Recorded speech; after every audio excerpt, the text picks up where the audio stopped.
So guys, nasa bahay na tayo and it's already lunchtime. It's already 12:30. So, babalik na lang tayo mamaya sa office, no? We have kambing and bopis.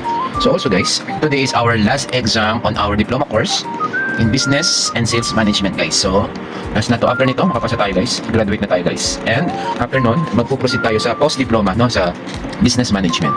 So, our time of exam is 7 p.m. Singapore time. So, dito ay mga 2 p.m. in Middle East, no?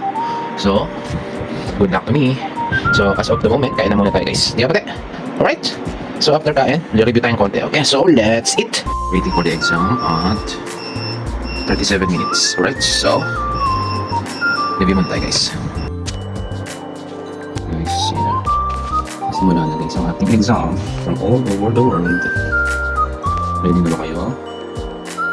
Keystone International College. So, wait lang tayo, guys. Mag-briefing pa, then after exam na. Okay, let's exam na tayo, guys. Instructions page. Start. So, Guys, finish na tayo. Alright. Alright, natapos din. Alright, yeah. Time to relax, guys. Finish na ang ating module exam. So, let's go. May Dunkin' Donuts. Tibe? May tibe. Kulay green. Wow. Matching matcha latte.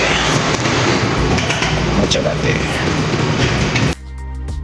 Reward ourselves, guys. Kain muna tayo. Sige, bye. Kain muna ako. See you.